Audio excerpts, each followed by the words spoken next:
안녕하세요. 시어머니도 아니고 시이모 때문에 결혼 생활에 회의감을 느끼게 된 30대 여성입니다. 남편과는 오랫동안 알고 지낸 사이예요. 처음 알게 된 건 대학교에 들어가고 얼마 지나지 않아 가입했던 동아리에서였지요. 남편은 군대에서 막 전역한 선배였고 신입생이었던 제 눈에는 그런 남편이 꽤나 어른스럽게 보이더군요. 하지만 그때만 해도 그냥 선후배 사이로 적당한 거리를 유지하며 지냈지 같이 술자리는커녕 밥 한 번 먹어본 적이 없었네요. 그런 남편과 사귀게 된 건 졸업 후 취업을 하고도 한참이 흘러서였습니다. 남편이 제가 일하는 곳에서 멀지 않은 새로운 회사로 이직을 해왔거든요. 반갑기도 하고 여러 가지로 상황이 맞아떨어지다 보니 이후로 자주 만나서 그간 서로 놓쳤던 안부와 소식들을 나누기 시작했지요. 이후로 조금씩 빠르게 가까워져 반년 만에 연인 사이가 되었고 결혼까지 약속하게 되었답니다. 남편이 중학교에 들어가고 얼마 지나지 않았을 무렵 아버님께서 세상을 떠나셨어요. 하지정맥 수술을 위해 입원을 하셨는데 수술 직후 의식불명 상태가 되었다가 2달을 못 채우고 돌아가셨다고요. 지금 생각해보면 의료사고였던 것 같은데 당시만 하더라도 의료사고라는 단어 자체가 잘 쓰이지도 않았고 그래서 따져야 한다는 생각은 아예 해보지도 못했답니다. 이후로 남편은 어머님과 단둘이 살았는데 그나마 다행이었던 건 조부모님께서 한동안 경제적으로 많이 도와주셨다대요. 하지만 남편이 고등학교를 졸업하던 시기에 어머님께 남자가 생겼고 한 동네에 살고 계시던 조부모님 귀에도 그 소식이 들어갔습니다. 이후로 조부모님의 지원은 자연스레 끊어지게 되었고 어머님은 그 남자와 살림을 차리셨대요. 반면 서울에 있는 대학에 합격한 남편은 자의반 타의반으로 혼자 서울로 올라왔어요. 그리고 그때 어머님의 언니, 그러니까 남편에게는 이모였던 시이모가 남편더러 당신 집에 들어와 지내라고 하셨고요. 한푼이 아쉬웠던 남편 입장에서는 거절할 수 없는 제안이었지요. 하지만 시이모 집에서 사는 건 녹록지 않은 일이었습니다. 시이모가 남편의 방이라고 내준 곳은 창고이자 옷방처럼 쓰이는 코딱지만한 방이었대요. 얼마나 잡동사니들이 많이 있었는지 대각선으로 눕지 않으면 다리를 쭉 펴고 누울 수도 없었다고요. 식사 역시 젊은 놈이 삼시세끼를 다 챙겨 먹으려 드냐며 처음부터 먹는 걸로 그렇게 눈치를 줘서 시이몬에서 밥 먹은 횟수가 한 달에 10번이 채 되지 않을 정도였다고요. 그나마도 라면이 대부분이었어요. 그런데도 시이모는 시이모부한테 자기 면이 안 선다며 아르바이트를 하며 학비와 생활비를 벌던 남편에게서 돈을 가져가기 일쑤였답니다. 듣다 못한 제가 뭐하러 그런 푸대접을 받으면서 그 집에 있었냐 하니 새 인생 시작한 어머님께 걱정을 끼치고 싶지 않았다는데 어찌나 속이 상하던지요. 하지만 이런 과거를 시이모는 자기 마음대로 자기 유리한 쪽으로 기억을 하고 있더라고요. 남편한테 대놓고 한다는 소리가 자기가 없었으면 남편이 무슨 수로 이 서울 땅에 자리 잡고 살 수 있었겠냐면서 정말이지 어찌나 생색을 내는지 모르는 사람이 보면 시이모가 남편 목숨이라도 구해준 줄 알 만큼 거들먹거리기 일쑤였어요. 그리고 그런 시이모의 오만한 태도는 급기야 상견례 자리까지 이어졌습니다. 상견례 당시 저희 쪽이야 당연히 친정부모님 2분 다 자리를 하셨지요. 그리고 저로서는 남편 쪽은 아버님은 돌아가셨으니 당연히 어머님만 나오실 줄 알았네요. 남편도 별다른 말이 없었고요. 그런데 뜻밖에도 상견례 장소에는 어머님뿐만 아니라 시이모까지 나와 계시더군요. 양가 식구들끼리 가벼운 인사를 주고받고 얼마 지나지 않아 바로 본론으로 들어갔습니다. 혼수며 예단이며 전반적으로 결혼에 관해 이야기를 나누기 시작했지요. 사실 남편과 저는 이미 무엇을 어떻게 얼마나 할지 어느 정도는 결정을 내린 상황이었어요. 솔직히 양가 부모님 모두 특히 어머님의 경우 당장 저희 도움이 필요하신 정도는 아니었지만 그렇다고 저희를 도와주실 형편도 아니었거든요. 그렇다 보니 진작부터 남편도 그렇고 저도 양가 부모님께 부담은 드리지 말자 했어요. 저희는 어른들께 저희 능력이 닿는 선에서 결혼식도 올리고 집도 장만하되 쓸데없는 허례허식은 물론이고 보여주기식 혼수랑 예단은 생략하고 싶다고 그간의 생각을 말씀드렸습니다. 그러자 친정부모님도 그렇고 어머님까지도 젊은 애들이 어쩜 그렇게 기특한 생각을 했냐며 미안하고 고맙다 하시대요. 그런 말을 듣자고 한 소리는 아니었지만 아무튼 전반적으로 훈훈한 분위기였어요. 그런데 어이없게도 시이모 혼자서 원성을 높이며 산통을 깨셨습니다. 어떻게 그런 중대한 결정을 저희 멋대로 정하냐면서 특히 남편더러 너는 누구 덕분에 서울 하늘 아래서 장가까지 가는데 당신한테 의견 한마디 안 물어볼 수 있냐고 쏘아 붙이시더니 저한테도 아무리 세상이 달라졌어도 어떻게 맨몸으로 시집을 생각을 하냐입니다. 전혀 예상치도 못한 시이모의 말에 남편도 저도 황당해서 순간 벙쪘지요. 남편이 그런 시이모님을 향해 한숨을 쉬면서 이모는 사람이 양심도 없냐고 무안을 주대요. 어머님도 시이모더러 쓸데없는 소리를 하냐고 핀잔을 주셨고요. 그런데도 시이모는 남편 말이고 어머님 말이고 들은 채도 안 하셨습니다. 모자가 쌍으로 생각이 없다나 어쩐다나 앞에 버젓이 저희 친정부모님이 계시는데도 전혀 개의치 않고 당신 하고 싶은 말은 다 하시더라고요. 그러자 보다 못한 저희 친정부모님께서 시이모를 향해 그쪽은 초대받지 못한 손님이라며 여기에 무슨 자격으로 와서는 부모들도 가만히 있는데 쌍지팡이를 짚고 나서냐고 한마디 하셨습니다. 그렇게 결국 상견례고 뭐고 다 파토가 났어요. 그래도 파혼으로 이어지지는 않았습니다. 이튿날 바로 남편이 저희 부모님을 찾아와 몇 번이고 죄송하다며 사과를 드렸거든요. 시이모하고는 왕래는커녕 자주 연락도 하지 않는다며 살면서 몇 번 마주칠 일도 없을 거니 제발 노여움을 풀어달라며 빌대요. 그리고 그런 남편의 진심 어린 사과에 저희 부모님께서 한 번 더 기회를 주기로 하셨고요. 그리고 친정어머니께서는 결국 이불부터 시작해서 대략 1,000만 원 정도의 예단을 해주셨습니다. 아내 가서 평생 트집 잡혀 사느니 남들 해가는 만큼 해가라고 대신 저더러 어깨 피고 살라면서요. 그리고 이후로 한동안 남편과 저 두 사람의 결혼 생활만 놓고 이야기하자면 정말 평화로웠습니다. 그때 시이모 때문에 파혼이라도 했다면 얼마나 후회스러웠을까 싶을 정도로요. 하지만 어느 날 갑자기 어머님이 같이 살던 남자와 헤어지면서 상황은 생각지 못한 방향으로 흘러가기 시작했어요. 특히 어머님께서 당신이 사실 여윳돈이 7천만 원 있다며 그걸 저희한테 주는 대신 앞으로 같이 살고 싶다 하셨을 땐 너무 당황스러워서 해야 할 바를 모르겠더군요. 하지만 상황은 생각보다 싱겁게 종료되는 듯 했습니다.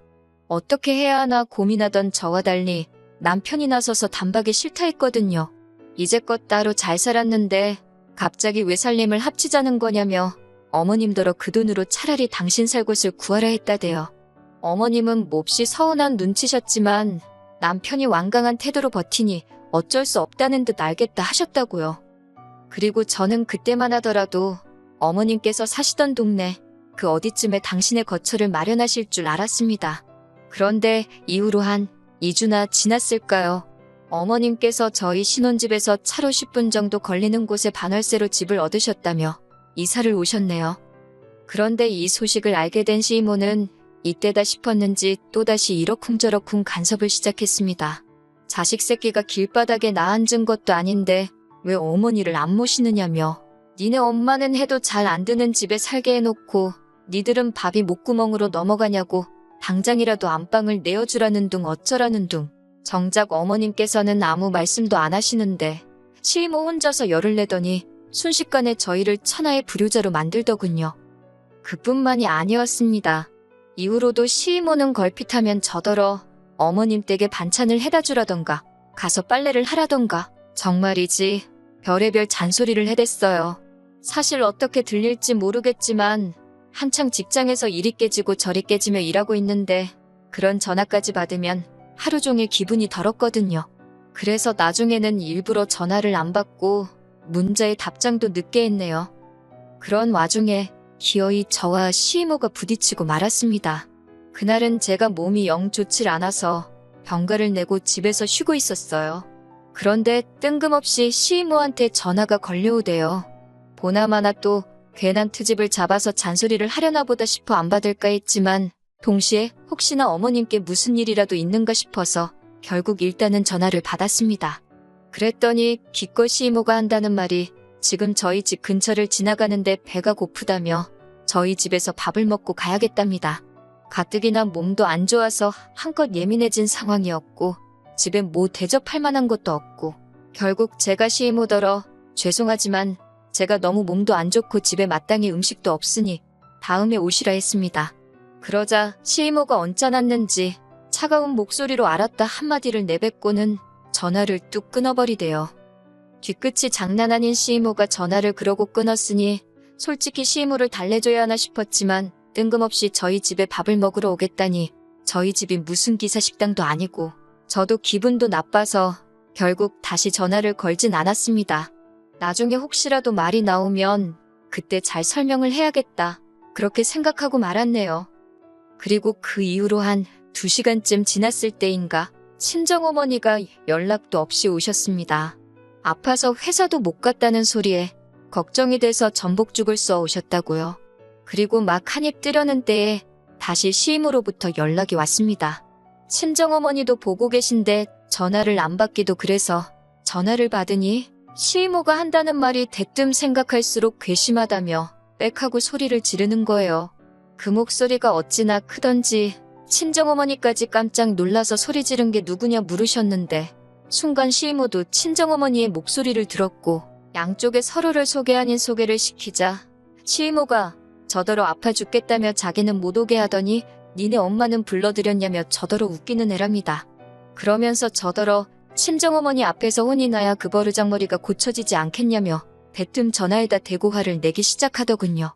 말대꾸를 해대는 거 보니까 멀쩡하면서 죽을 병에 걸린 것도 아닌데 시이모가 온다고 하면 얼른 오라고 하고 하다못해 김치밖에 없어도 밥을 차려주는 게 맞는 거 아니냐면서 저더러 예의도 모르고 경우도 없대요. 게다가 당신은 시어머니의 언니니까 따지고 보면 어머님보다 더 높은 사람인데 저더러 자기를 뭘로 보고 어떻게 그따위로 행동을 하냐고요. 그리고 나서도 한참을 무슨 입에 따발총이라도 달린 거 마냥 어찌나 따다다다 당신 말만 쏟아내던지 저한텐 단 1초도 해명할 틈조차 주질 않더라니까요. 한바탕 폭풍우가 지나간 듯한 시이모의 전화가 끊어지고 저는 졸지에 그것도 친정어머니 앞에서 수모를 겪었다는 생각에 저도 모르게 눈물을 흘렸습니다. 그런 저더러 친정어머니께서 전 잘못한 거 없다며 울지 말라셨고요. 그러더니 바로 사위인 남편에게 전화를 걸어 시이모와 있었던 일을 설명하셨습니다. 그리고 남편더러 퇴근 후 최대한 빨리 집으로 오라며 시이모 전화번호도 물어보시대요. 얼마 후 친정어머니의 전화인 걸 알고 받은 건진 모르겠지만 하여튼 시이모가 전화를 받더군요. 친정어머니께서 시이모한테 시댁 식구도 한 달이 건너야 하는 사이면 찰리만큼 먼 거라며 그것도 모르냐고 따지셨어요. 그러면서 별것도 아닌 걸로 어른 행세하려 들지 말라며 추접스럽고 꼴사납다고 뭐라 하시더니 경우고 예의범절이고 나이는 어디 콧구멍으로 먹었냐며 경거망동하지 말라고 그래봤자 애들이 비웃기나 하지 안 무서워한다셨지요. 부들거리는 시이모의 모습이 전화기 너머로 선명히 그려지는데 친정어머니께선 시이모가 했던 것처럼 당신 할 말만 하고 전화를 그냥 끊어버리셨습니다.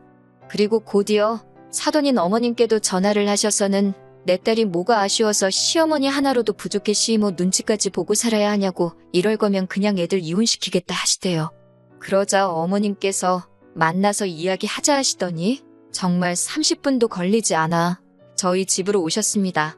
그리고 저희 친정어머니를 보자마자 죄송하다고 당신 언니가 왜 그러는 건지 당신도 모르겠다며 아무튼 앞으로는 시이모하고 제가 마주치는 일은 다신 없을 거라고 이번 한 번만 이해 좀 해달라고 사정을 하시더라고요. 사실 어머님께서는 당신 아들인 남편이 시이모한테 당한 서름을 나중에서야 아셨는데 그럼에도 불구하고 시이모한테도 제대로 따지지도 못하셨대요. 그래서 더 남편한테 미안한 마음을 가지고 계셨고 남편을 좀 어려워하셨지요. 하지만 그 이튿날 토요일 점심 무렵이었어요. 이번엔 그냥 전화가 아니라 아예 시이모가 저희 집으로 쫓아왔습니다. 저더러 네가 뭔데 당신 자매 사이를 끊어놓으려 하냐며 악을 쓰시대요. 그러자 저희 남편이 어이가 없다는 듯 시이모를 앞에 세워두곤 어머님께 전화를 드렸습니다. 그리고는 모두가 들을 수 있게 스피커폰을 켜고서는 시이모가 또 찾아와서 우릴 괴롭힌다고 이야기를 하더군요. 그러자 전화기 너머로 어머님께서 시이모한테 악을 쓰셨습니다. 왜 남의 아들 며느리를 잡아먹질 못해 안달이냐며 제발 관심 좀 끄라고요. 그러자 시이모님은 자기 속도 모르고 그런다며 네가 이렇게 물러터지니까 며느리 주제. 시어머니고 시이모고 무서운 줄 모르고 따박따박 말대꾸하고 친정엄마라는 사람까지 지잘난 척을 한다는 겁니다. 그러자 어머님이 시이모더러 언니는 그렇게 잘나서 명절에도 며느리고 사위고 찾아오지도 않냐고 쏘아붙이는데 그 이야기를 듣곤 정말이지 뒤통수를 한 대 맞은 기분이더라니까요. 그리고 이후로 한 일주일이나 지났을까요? 친정집으로 시이모가 한 회의 과일에 꽤나 바리바리 선물을 보내셨더군요. 그리고는 장문의 문자로 당신이 나이 먹고 괜한 주책을 부렸다며 막말해서 미안하다, 마음에 담아두지 말랍니다. 자기는 저희 부부랑 잘 지내고 싶다나요. 솔직히 어디까지가 진심인지 모르겠더라고요. 하지만 결론부터 이야기하자면 일단은 그렇게 상황은 일단락되었습니다. 친정어머니께서 말씀하시길 어찌됐건 시이모란 사람이 먼저 숙이고 들어온 만큼 당분간은 별탈 없을 거라셨지요. 솔직히 뭐 완전히 상황이 나아진 건 아닙니다. 더는 말을 안 해서 그렇지 누구 하나 개운한 사람은 없는 것 같거든요. 시간이 해결해줄 문제가 될지 금세 얼마 못 가 다시 반복되는 일일지는 지켜봐야만 알겠지요. 그래도 일단은 한 곱이 넘겼다 생각하고 지내고 있습니다. 솔직히 어머님한테는 유일한 혈육이나 다름없으니 저 때문에 두 분이 어색해지는 것도 싫고 그리고 자매끼리 평생 안 보고 산다? 적어도 저한텐 불가능한 일처럼 보여요. 그냥 어머님은 시이모와 잘 지내시고 저는 시이모 앞으로도 계속 이 정도 불편한 사이로 살 수 있으면 좋겠습니다.